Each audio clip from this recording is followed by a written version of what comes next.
2016년 하반기에 발생했던 촛불 광풍, 저는 촛불 광풍이라고 부르는 광풍이 미친 바람이죠. 촛불 광풍과 국회 대통령에 대한 탄핵소추, 그리고 2017년 3월에 있었던 헌법재판소의 대통령에 대한 파면 결정은 우리가 현대 문명국가에서 발생한 일이라고 믿을 수 없는 인민재판, 마녀사냥이었다. 그리고 저와 같이 젊은 법조인들이 저희는 착각을 하고 살았습니다. 건국 후 지난 70년간 대한민국이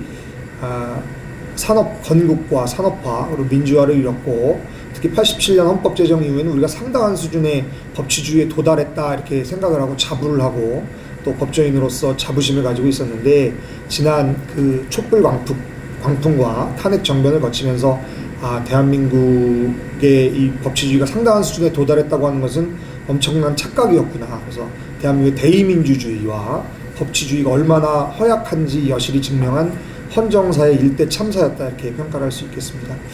그리고 저는 문재인 정권의 본질을 촛불 반동 정권이다 이렇게 표현을 하는데, 혁명이냐 반동이냐, 문재인 정권 들어서서 문재인 대통령이 끊임없이 이야기했던 게 본인들 촛불 혁명 정권이다 이야기하는데, 혁명이냐 반동이냐 결정하는 것은 국민의 삶, 국가의 운영 방식이 얼마 개선됐느냐, 혁명적인 결과를 도래했느냐인데 이미 대한민국이 상당히 후퇴하고 있기 때문에 저는 탄핵 정변의 결과는 촛불 반동 정권의 출현이었다 이렇게 생각을 하고, 또 하나 중요한 것이 대한민국 좌파 세력이 끊임없이 사실은 개헌 시도를 해왔습니다. 근데 계속해서 좌절돼 왔는데, 지난 탄핵 정변을 거치면서 문재인 촛불 반동 정권이 출범을 하면서 대한민국은 개헌을 거치지 않고 사실상 국채가 변경돼서 국민들께서 지금 한 번도 경험하지 못한 나라를 경험하시면서 굉장히 혼란스러운 그런 상황입니다. 그 탄핵 주도 세력 그리고 촛불 반동 세력은 헌재 결정이 금과 옥조인 것처럼 떠받들면서 선량한 국민들, 특히 태극기를 드신 국민들을 극우 세력으로 매도하고 탄핵을 정당화하기 위해서 노력하지만, 촛불 반동 정권 4년을 겪으면서 국민들은 탄핵의 부당성에 대해서 서서히 자각하기 시작하셨다 이렇게 생각을 하고, 헌법재판소의 결정이나 오늘 이동환 변호사님 대법원 판결에 대해서 비판해 주셨지만, 대법원의 형사 판결은 무오류가 아니고 법리적, 정치적, 사회적, 역사적 비판의 대상이 됩니다. 그래서 이번 세미나를 계기로 해서 헌법재판소의 그 졸속 결정에 대한 법리적 학술적인 비판이 활발히 일어나기를 기대하고, 제가 이하에서는 졸필이지만 탄핵 결정의 사회적 배경을 일정 부분 그 분석을 한번 해보고, 탄핵 결정 그 자체의 문제점, 그리고 탄핵 결정의 결과로 초래된 촛불 반동 정권의 출현 과정, 그다음에 헌정의 붕괴 과정을 살펴보고, 무엇보다 중요한 것이 저희가 지금 다 붕괴됐습니다 이 말씀만 드리는 게 아니라, 저희 젊은 변호사들이기 때문에 자유민주 헌정의 회복 방안에 대해서 간략하게 논의하도록 하겠습니다. 박근혜 대통령 탄핵 결정의 정치 사회적인 배경은 저희 오늘 우종찬 기자님이 와주셔서 발제를 해주셨지만, 우종찬 기자님께서 정말 혼신의 노력으로 상당한 정도 사실관계를 많이 정리를 해주셨습니다. 대한민국의 법조인들, 언론인들 많은 혜택을 누리고 살지만, 저희 우종찬 기자님처럼 진실을 추구하고 탐구하기 위해서 본인의 시간과 열정을 내서 노력하는 사람은 정말 많지 않은 것 같습니다. 이 자리를 빌어서 우종찬 기자님께 감사의 말씀을 드립니다. 정치사회적 맥락을 간단하게 살펴보면, 저희가 2016년 하순부터 시작됐습니다. 최초에는 TV조선의 이진동 기자가 퍼스트 펭귄 팀이라는 취재팀을 취재해서 최순실 씨를 취재를 했고, 그다음에 한겨레 김의겸 기자, 지금 비례대표 국회의원을 하고 있습니다. 그리고 JTBC, 이렇게 여러 언론에서 보도가 시작이 돼서 이제 촛불 바람이 불기 시작했고요. 이게 광풍으로 옮겨간 것에는 단순히 언론 보도만 있는 것은 아닙니다. 저는 그 배후가 있다, 그 기획 세력이 있다는 것이고, 그것은 기획 세력의 문건이 최근에 공개됨으로써 어느 정도 국민들도 알고 계신데, 2016년 10월 29일 1차 집회가 시작됐습니다. 제1회 촛불 문화제라고 해서 1차 집회가 시작돼서 2017년 5월 9일 보궐대선 직전인 4월 29일까지 제가 총 20회 이상 이루어졌다고 했는데 23회가 이루어졌습니다. 물론 산발적이고 작은 집회들이 지방에서도 많이 있었지만, 가장 핵심 스팟은 바로 저희 옆에 있는 서울광장이고, 서울광장에서 23회. 제가 시기와 종기를 말씀드리는 것은 종기가 바로 5구 보궐대선 직전인 4월 29일까지 계속됐다는 것입니다. 이것을 제가 말씀드리고 싶고, 이것은 상당 부분 기획된 시위였고, 그러니까 촛불은 불었지만 그걸 광풍으로 발전시킨 것은 바로 선동 세력이 있다. 물론 상당수의 시민들도 많이 그 당시에는 미혹되신 사실을 부인할 수는 없을 겁니다. 제가 주목하는 점은 어쨌든 이런 기획 세력이 개입을 함으로써 대통령 임기 말의 고질적인 측근 비리 사태가 최순실 씨 측근으로 볼 수 있을지 여부도 변론입니다만은 그럼 말하는 최서원 씨 게이트 이 정도에 머물어야 될 사건이 대통령 탄핵 사태까지 이르게 됐다는 것이고, 직후에 보궐대선을 치렀다는 것이고, 그 이후에 대한민국 헌정이 붕괴됐다는 사실입니다. 그렇다면 이 촛불 광풍 세력의 그 기획 세력의 성공 비결은 무엇이냐? 그래서 그 정치 역사적 배경은 무엇이냐? 이게 사실은 법적인 것은 아니고 정치적인 역사적인 부분인데, 그 정치 사상적인 연환을 추적해서 올라가면은 논의가 워낙에 광범위해지기 때문에 제가 그것을 굉장히 축소하겠습니다. 쭉 올라가면 제가 볼 때는 해방공간, 그다음에 이제 임시정부까지 갈 겁니다. 근데 그것은 이 자리에서 논의하기 적절하지가 않고, 저는 2002년 경기도 양주에서 발생했던 미선양, 효순양 사고사, 미군 장갑차, 미군의 기동훈련 과정에서 경기도 양주에서 여중생들, 꽃다운 나이의 여중생들이 그 사고사를 당한 사건이 있습니다. 근데 이 사건을 당시 바로 2016년 촛불 세력입니다. 그들이 계승하고 있는 세력이 그 모태가 됐던 세력이 그 대규모로 반미 감정을 조장하고 2002년에 그 연말에 노무현 대통령을 탄생시킨 세력입니다. 그리고 우리가 2002년에 노무현 대통령을 탄생시킨 것, 그래서 저는 이 구도를 경우에 따라서 동의 안 하시는 분들도 있겠지만 상당한 중도층도 움직였지만 대한민국과 반대한민국의 싸움이었고, 그 과정에서 촛불 시위가 있었다. 당시에 촛불 문화제다 이렇게 얘기를 했었습니다. 근데 저희가 2002년에 그런 일이 있고 2008년 광우병 때까지 뭐가 없었던 거 아닌가 이렇게 생각하실 수가 있는데, 또 하나 중요한 사건이 있습니다. 바로 2004년에 노무현 대통령 탄핵 사건입니다. 그때 당시에 노무현 대통령 2004 헌나 1이죠. 노무현에 대한 탄핵 소추가 의결이 됐고, 촛불 민중이 노무현을 지켜냈습니다. 이게 어떤 것이냐면 2002년에 대통령을 만든 세력이 2004년에 대통령을 지켜냈습니다. 그걸 저희는 못했습니다. 저희는 태극기 애국 시민 세력은 대통령을 지키지도 못했고, 저희가 앞으로 대선이 다가오지만 대통령을 만들어낼 수 있을지 의문이지만 저희가 하지 못한 일을 이 촛불 민중이 해냈습니다. 그래서 이들의 그 공고함은 바로 여기에 있습니다. 자기들이 성취의 역사가 있습니다.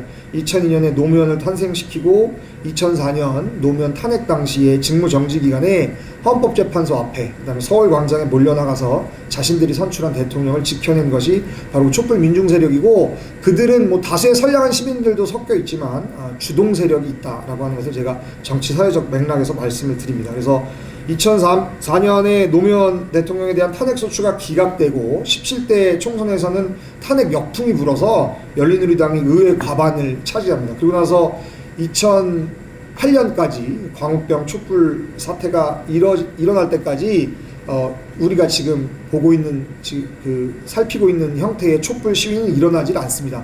다만 2007년 연말에 한미 FTA 반대 시위가 있었던 것은 사실입니다. 그렇지만 이것은 촛불 시위와는 결을 달리하고, 이것은 2002년에 있었던 그 맥락과 마찬가지로 보수 진영이 정권 탈환이 확정되어 있지만 어쨌든 반미 시위였고, 정동영 씨가 그때 당시 대통령이 될 거라고 생각하는 사람은 없었지만 어쨌든 그런 본인들의 세를 과시했던 것입니다. 그래서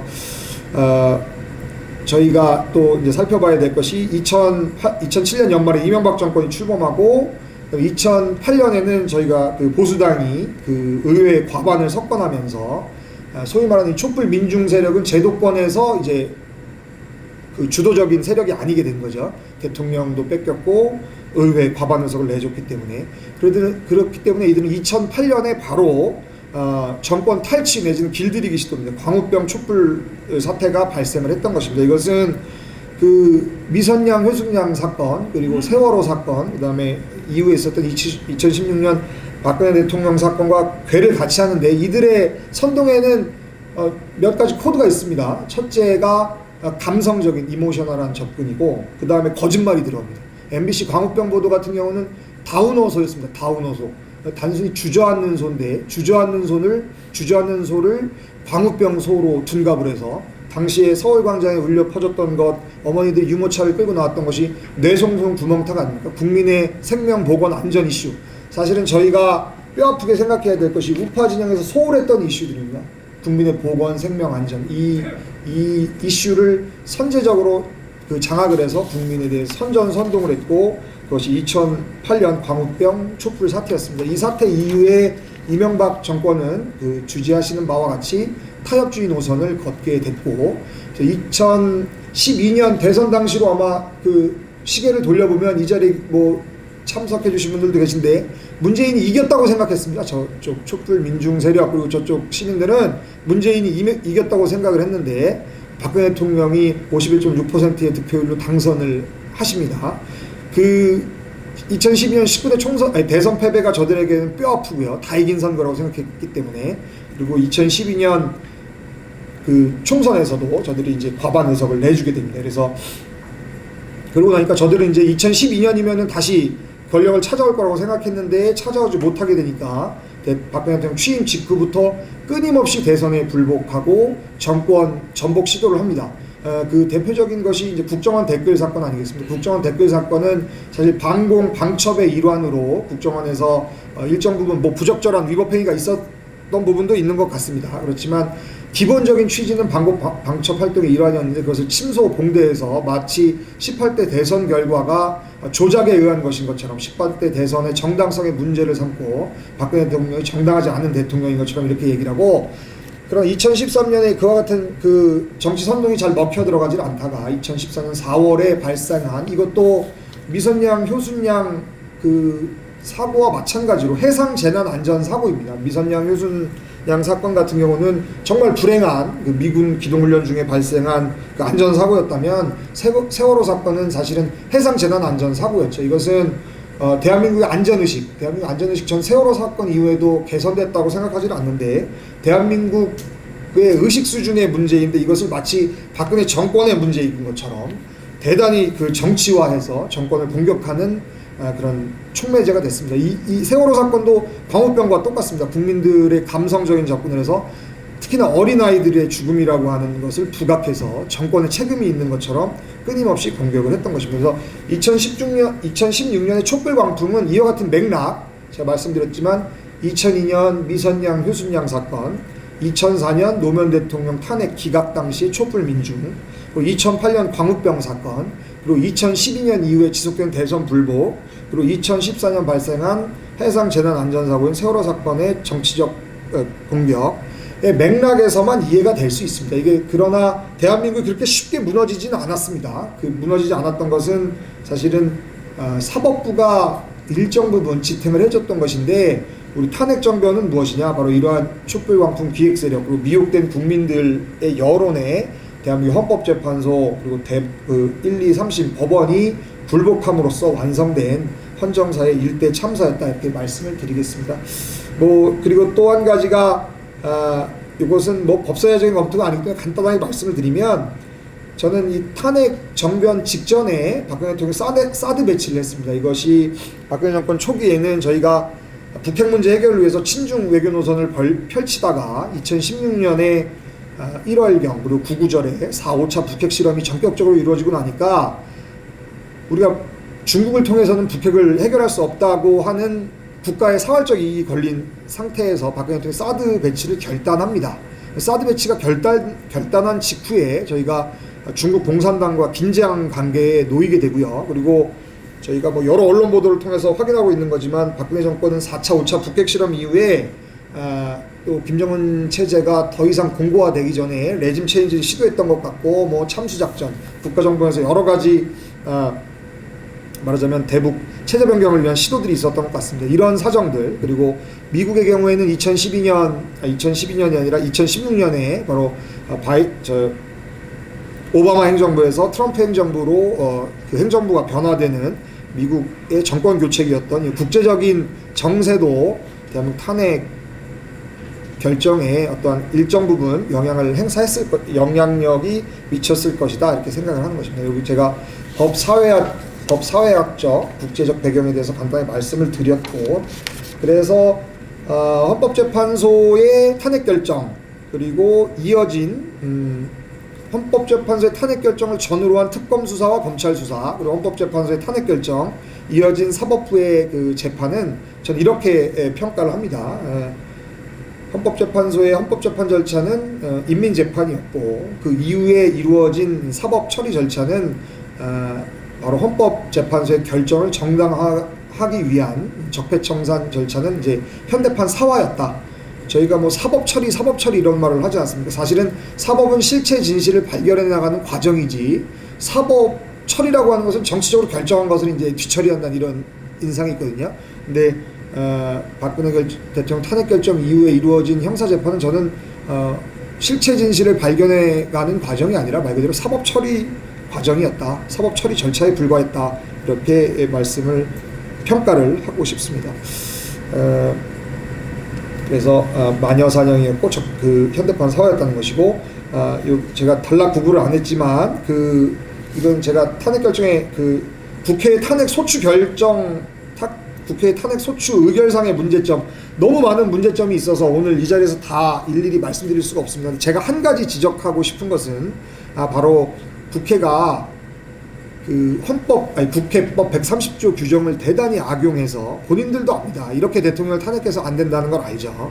국회 차원의 조사 절차를 일체 생략하고, 무엇보다 중요한 것이 반대 토론 절차를 생략했다는 것입니다. 그리고 대한민국 국회에서 여러 법안이 형식적으로 본회의에서 통과되지만 어떤 법안이 통과되더라도 저희가 반대 토론을 합니다. 반대 토론 신청을 받아서 합니다. 그러나 이 대통령 탄핵이라고 하는 헌정사의, 우리 역사의 중대한 이 국회 소추안을 통과시키는데 단 한 명의 반대 토론자가 없었다고 하는 것은 대한민국 국회의 수준을 여실히 보여주는 것이고, 이게 대의민주주의가 완전히 파탄난 것이다. 저는 이렇게 평가를 하고 싶습니다. 그래서 국회의원들은 본인들이 평소 하는 습관대로 개별 법안을 읽어보지 않습니다. 그냥 친한 의원들이 사인해달라면 사인해주고, 그냥 본회의에서는 의사국장 설명 듣고 그냥 찬성 표결을 누르는데, 그 법안은 그렇게 할 수 있습니다. 그것도 뭐 바람직한 형태는 아니지만, 대통령 탄핵 소추안을 통과시킴에 있어서도 개개의 탄핵 소추 사유에 대해서 심사숙고하지 않고, 개별 구체적인 탄핵 사유에 대해서 심사숙고하지 않고, 우리 헌법이 상정하고 있지 않은 방식으로 오로지 정치인 박근혜에 대한 불신임을 의결하는 것입니다. 우리 헌법은 대통령에 대한 탄핵 절차를 국회의원들이 기분 나쁘다고, 내가 박근혜 대통령 때 삐졌다고 탄핵하는 게 아닙니다. 개별 구체적인 탄핵 소추 사유를 읽고 본인들이 찬성하는 것에 대해서 표결을 해야 되는데, 그냥 정치인 박근혜가 싫다 이렇게 표결한 것이 대한민국 국회의 수준인 것입니다. 헌법재판소 탄핵 심리 절차의 문제점도 워낙 많기 때문에 제가 일일이 다 말씀드릴 수가 없고, 한 가지만 말씀드리자면, 국회에서 그 정치적 불신임을 의결해서 헌법재판소로 공을 넘긴 것이죠. 그러니까 헌법재판소 그러면 사법적인 심사를 해야 됩니다. 대한민국 87년 헌법재판소가 우리가 상하원이 분리되어 있지 않고 대통령의 의회 해산권을 규정하고 있지 않기 때문에, 사법 심사기관인 헌법재판소에서 국회의원들이 충동적으로 소추를 할 수가 있기 때문에, 실제로 충동적으로 소출했기 때문에 헌법재판소에서 사법적으로 심사하라고 만들어놨더니, 국회에서 정치적 불신임 의결을 해서 보내니까 그걸 그냥 추인해버린 겁니다. 그 추인이라고 하는 여러 증거 정황 많지 않겠습니까? 박한철 재판관은 퇴임하면서 이정미 재판관 퇴임하기 전에 해야 된다. 아니, 이 실체 진실을 발견하기 위해서는 얼마만큼 시간이 걸릴지를 알 수가 없습니다. 근데 헌재가 그렇게 졸속으로 심리하고 결정할 수 있었던 것은 결과가 나와 있었기 때문입니다. 이것은 이미 국회에서 정치적으로 불신을 했으니까, 우리는 민주적 정당성이 부족하니까 우리 사법심사를 포기하고 그냥 추인해버리자, 이렇게 된 것이고, 또 한 가지 지적하고 싶은 것이, 헌재는 저희가 87년 헌법에서 헌법재판소를 만든 것이 다수의 권익을 보장하라고 만든 것이 아닙니다. 헌법재판소는 본질적으로 소수자 보호 기능입니다. 저희가 수많은 권리구제 사건들이 헌법재판소에서 많은 저희 인권 개선을 이룩할 수 있었던 것은 제1기 재판관들이 치열한 숙고 끝에 소수자 보호를 했기 때문에 지금의 오늘날의 헌법재판소가 있는 것인데, 대한문을 가득 채운 태극기 애국 시민의 목소리를 헌법재판소 결정문에 한 줄도 반영하지 않은 것입니다. 소수자 보호 기능을 완전히 스스로 포기한 것이 헌법재판소의 최대 실책이었습니다. 이런 헌법재판소의 결정은 헌법재판관 개개인의 평의와 양심의 자유를 침해했을 뿐만 아니라, 헌법재판관 전원이 8대1 전원일치 결정으로 숨어들음으로써 어떻게 됐습니까? 이후에 전체주의 국가가 됐습니다. 8대0 이외에 다른 의견을 이야기하는 사람, 탄핵은 부당했다, 박근혜 대통령 억울하다 이야기하는 사람들은 대한민국에서 정치적 표현의 자유를 말살당하는 전체주의 국가를 초래한 것이 바로 헌법재판소의 전원일치 결정의 패단이다. 그리고 헌법재판소 8대0 결정을 하면서 이거 8대0으로 안 하면 7대1이 되고 6대2가 되면 국론이 분열되지 않느냐. 그래서 우리가 8대0으로 숨겠다 이렇게 했는데 실질은 어떻습니까? 더 극심한 국론 분열이 그 이후에 이루어졌습니다. 제가 헌법재판소 탄핵 심리 절차의 문제점 말씀드렸고, 탄핵 결정의 실체적인 문제점도 간단하게 말씀드리면 이것도 뭐 워낙 많기 때문에 제가 다 말씀드릴 수가 없고, 지난번 1차 세미나 때 와서 말씀해 주신 김학성 교수님 말씀하신 것처럼 법익 형량에 완전히 실패한 겁니다. 헌법재판소가 대통령을 탄핵하기 위해서는 대통령을 파면함으로써 얻을 수 있는 헌법 수호의 이익과 대통령을 파면하지 않고 경미한 위법 행위를 뒀을 때 대통령이 직무수행을 완수했을 때 헌법적 이익을 비교 형량해서 그 후자의 이익이 작다면 대통령직을 유지시켜드리는 것이 법익 형량입니다. 근데 지금 어떻게 돼요? 법익 형량이 실패해서 촛불 반동 정권이 출현하는 것이고, 제가 김학성 교수님의 1차 세미나를 보고 크게 희망을 얻은 것은, 김학성 교수님이 1차 세미나 당시 말씀하셨듯이 본인은 헌법학계장까지 역임하신 분임에도 불구하고 이게 탄핵해야 된다고 생각했다는 거예요. 법익 형량 차원상 박근혜를 탄핵하는 것이 헌정을 수호하는 길이다 생각했는데, 이제 와서 돌이켜보니까 대한민국 4년간의 혼란을 보니까 법익 형량에 실패했다는 용기 있는 고백을 해주셨습니다. 대한민국 국민들이 다 알고 있습니다. 지금 알고 있는데도 소수의 지금 그 사람들이 자꾸 자기들의 그 과오를 덮기 위해서 정당화하고 있는 것입니다. 그래서 저는 김학성 교수님 같이 용기 있는 오피니언 리더들이 많이 출연했으면 좋겠고, 저희 법조 세미나가 일조를 했으면 좋겠습니다. 네, 제가 간략하게 이제 정리하겠습니다. 쭉쭉 아직 목찬상으로는 많이 나왔는데, 탄핵 정론의 결과는 무엇입니까? 그래서 촛불 반동 정권의 출현입니다. 제가 요것만 제가 읽어보겠습니다. 촛불 정신, 문재인은 어떻게 했습니까? 촛불 정신을 국시로 반촛불 적폐청산의 골몰하고 방송, 신문, 포털, 언론과 여론조사기관을 장악해서 법원, 검찰, 사법기관을 장악해서 촛불에 반대하는 의견을 가진 국민과 야당을 철저히 무시하는 유사 전체주의 연성 독재 정권을 완성한 것입니다. 5항으로 넘어가겠습니다. 촛불 정권 탄생 이후에 민주 헌정의 붕괴 사례, 제가 적다가 다 적질 못했습니다. 시간이 오늘 발표도 다 못하고 가는데, 첫째, 법원이 완전히 망가졌습니다. 지금 참조를 해주시고, 탄핵 당시에는 법원이 영장 자판기라는 조롱을 받았습니다. 여러 차례 영장이 발부가 안 되면 다시 청구하고, 또 발부가 안 되면 영장 담당 판사를 바꿔가면서 영장을 발부하는 법원의 행태를 가지고 그동안 대한민국 법원을 신뢰해왔던 많은 보수 시민들이 대한민국 법원이 과연 독립 가능하냐, 공정하냐 큰 의문을 갖게 된 것입니다. 그 이후에 사법농단 사건이라도 있지도 않은 사건을 만들어서 헌정사상 초유의 대법원장 구속 사태, 그 다음에 법관에 대한 탄핵 사태까지 초래한 것이 바로 법원의 현주소입니다. 헌법재판소, 아까 제가 구구이 말씀드렸기 때문에 더 말씀드리지 않고, 한 가지 제일 아쉬운 것, 바로 문재인과 민주당이 폭주하고 있는 이유는 헌법재판소가 죽었기 때문입니다. 더 이상 위헌 법률을 제정해도 위헌을 선언해줄 기관이 없습니다. 대한민국에 180석 국회 의석을 차지하고 나면 헌법재판소가 예민하거나 민주당에 불리한 법안에 대해서 위헌을 선언하지 않습니다. 중앙선거관리위원회 간단하게 말씀드리겠습니다. 문재인 후보 대선 캠프에서 공명선거 특보를 역임한 것으로 의심되는 자가 대한민국 중앙선관위의 상임위원으로 임명됐습니다. 그와 같은 이유로 지난 총선에서 대한민국의 수많은 국민들이 총선의 공정성에 대해서 상당한 정도의 의구심을 가지고 있습니다. 그리고 개표 조작에 대해서 동의하지 않는 많은 국민들도 지난 총선 과정에서 선관위가 보여준 유권 해석에 기가 막히고 코가 막혀서 말씀을 못하고 있습니다. 총선을 목전에 앞두고 코로나 지원금이라고 해서 금권 살포 선거를 했고, 총선 관리가 얼마나 부실했습니까?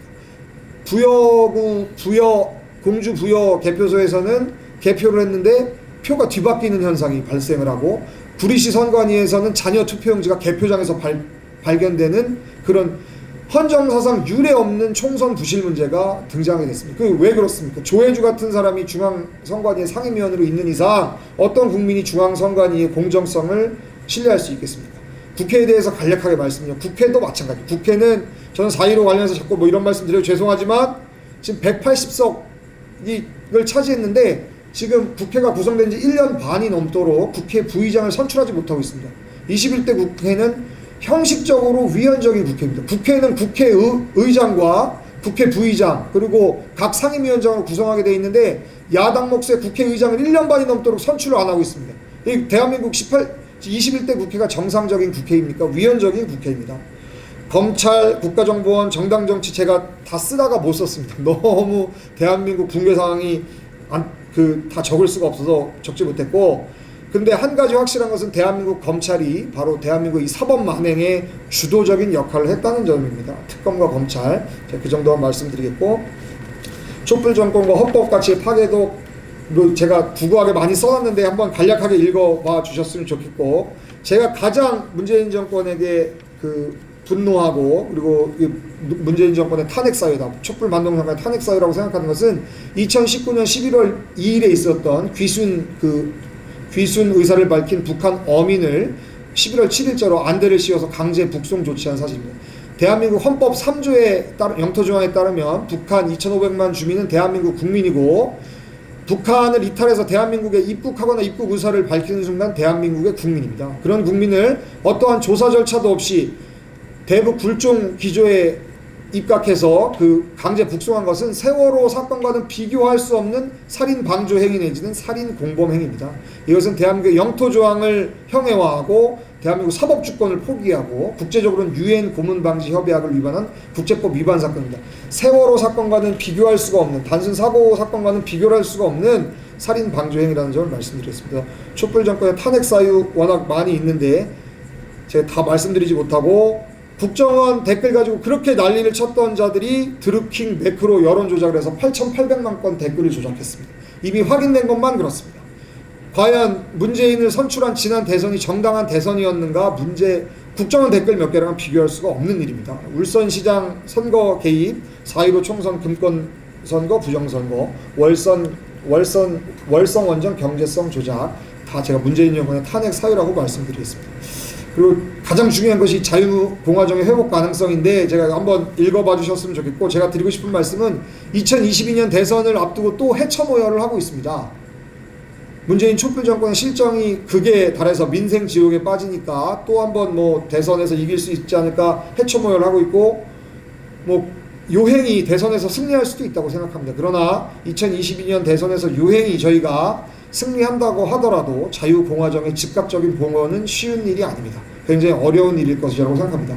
이미 주요 국가기관이 촛불 세력에게 넘어갔고, 교육문화계의 저들의 철옹성은 강구합니다. 그래서 자유공화정 회복과 자유공화정 영구화를 위해서는 저희가 단순한 정권 재창출이 아닌 자유민주 세력의 육성과 조직화, 특히나 저는 국제적인 연대, 미국, 일본, 대만, 서방 선진국과의 연대가, 자유민주주의 가치를 공유하는 연대가 절실하게 요청된다는 그런 말씀을 드리고 싶습니다. 결론입니다. 헌법재판소는 의도했건 의도하지 않았건, 저는 의도한 것으로 보지는 않습니다. 박근혜 대통령에 대한 헌법재판소의 탄핵 결정은 그간 지속적으로 있어왔던 체제 전복 시도에 사법기관이 협조함으로써 내지는 굴종함으로써 이루어진 자유공화정에 대한 국채 탄핵, 체제 탄핵이었다, 이렇게 평가를 하고 싶습니다. 그래서 이번 세미나를 계기로 특히 저희 젊은 법조인들이 앞장서서 지난 탄핵 사태를 고찰하고 자유민주 공화정 회복을 위한 자유 대한민국의 대각성 운동이 일어나기를 간절히 소망하면서 발제를 마치도록 하겠습니다.